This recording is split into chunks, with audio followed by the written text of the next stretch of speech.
Le comentaba al licenciado, veo esta reforma laboral muy analizada para las grandes empresas, según mi punto de vista. Así lo enfoqué yo, Pero, lo confieso. pero la verdad es que a mí me preocupa, como pequeño empresario, un taller mecánico donde el señor apenas saca para sacar el sustento de su casa, se ve la necesidad de contratar a un muchacho que le haga los mandados, por así decirlo, pero que a la vez lo tiene que utilizar para que haga uno, limpie la herramienta, etcétera, etcétera, ¿no? Lavafierros, dicen los muchachos. Sí, el lavafierros o que de repente le diga, apriétame los tornillos de la transmisión, detalles por el estilo, ¿no? Ahí es donde no veo cómo pudiera en un momento dado esta persona decir, bueno, pues sí, sí la hago, ¿no? El ama de casa. La ley no hace distinción. ¿Sí? Aquí el patrón, como se llame, y del tamaño que sea su negocio, tiene que hacer el trabajo, tiene que ver cómo está la ley. Licenciado, en el anterior segmento le comentaba que vemos una reforma laboral muy analizada desde el punto de vista macro, o esa es mi percepción, y que en un momento dado es preocupante, o a lo mejor yo en desconocimiento de causa, porque usted es el especialista, veo que hay un factor un poquito ahí difícil para las micro y pequeñas empresas, ¿verdad? ¿Qué nos puede decir al respecto? Sí, iniciaba hace un momento también con un comentario en el sentido de que la ley no hace distingos, sea cual sea el tamaño del patrón, tiene que cumplir. Lo que pasa es que en efecto la empresa mediana y para arriba tienen una estructura, tienen a tener profesionales calificados para cada uno de los temas y de manera específica en el ámbito laboral, y además tienen contrato con despachos de abogados que les ayudan. Es cierto, la inmensa mayoría de los patrones son micro y pequeños, la inmensa mayoría. Y somos los que generamos más empleo, ¿no? Así es, ese es el estrato de patrones que generan más empleo en nuestro país. Pero tampoco es la muerte, miren. La verdad es que podemos apreciar en la Junta, ante las autoridades laborales, que es cierto que citan porque hubo una querella, eso huele a derecho penal. Ajá. Algún problema del trabajo, del taller o de la tienda pequeña de allá, aquella fábrica chica, en fin.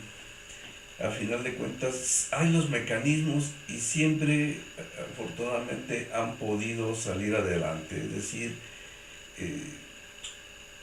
pues existe la convicción de que más vale un mal arreglo que un buen pleito, por lo general. Y las autoridades, como dicen luego, las guerras ni ganadas son buenas. Claro, así es. Mire, la reforma esta que va a entrar en vigor no va a cambiar tampoco, porque es respecto de estos patrones pequeños en cuanto a tamaño de la empresa. Las condiciones de necesidad de cumplir son las mismas y han podido salir adelante. ¿Por qué? Porque en un momento llegan a arreglos contra los, ¿sabes qué? Pues es cierto, nos incomodamos, pero es que tú hiciste esto y lo otro, y el 90 y tantos % se arreglan en conciliación ante las autoridades del trabajo. Hay ese margen siempre. Así es, siempre, y los patrones pequeños han sobrevivido y gracias a Dios siguen creciendo.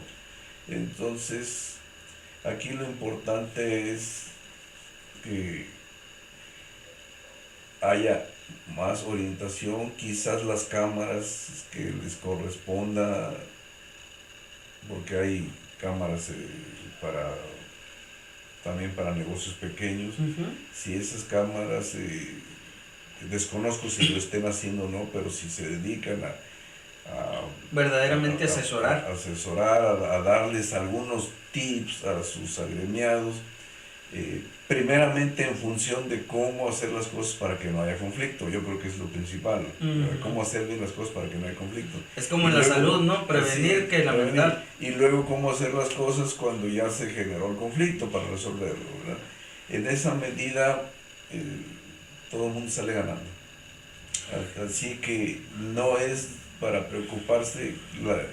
Yo insisto, esta nueva reforma no le va a cambiar la vida a nadie de quienes estén escuchando y que digan es que yo trabajo en tal empresa o cómo hay. No le va a cambiar la vida. Decía, al contrario, es al patrón al que le va a poner más piedritas a la hora de determinado tipo de contrataciones. Bueno, licenciado, y hablando de que es al patrón al que le pone determinadas piedritas, hay empresas que se dedican a contratar para mandar trabajadores a otra parte, el famoso outsourcing que le llaman, ¿no? Sí. ¿Qué nos puedes decir al respecto ahí? Que no me gusta el nombrecito, porque para empezar no es mexicano, ¿no? Porque la lengua de Cervantes es riquísima. Sí, una de las más... Sí, vamos a utilizar la expresión, la palabra, para no desubicarnos. Miren, yo quiero iniciar este punto recordando lo que ya nos dijeron las autoridades hacendarias de manera pública, en la televisión salió, los medios impresos también, califican a estas empresas como evasoras de impuestos, incluso han invitado al trabajador o a quien esté enterado para que los denuncien.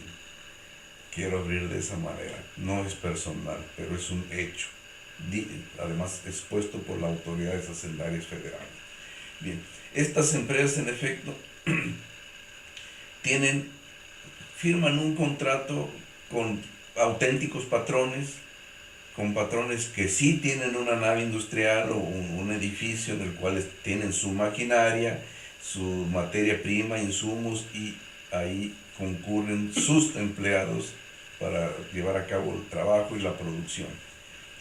Pero pues por ahí, con la intención de pagar menos impuestos, esta empresa ficción, que voy a referirme a ella en lugar de decir outsourcing, esta empresa ficción firma un convenio, un contrato con esta otra empresa, según la cual yo, ficción, la empresa ficción, contrato a todos estos trabajadores y te los mando a trabajar, ¿verdad? Y ahí empieza el problema, que con gusto lo veremos en el siguiente segmento. Sí, está muy interesante. Bastante.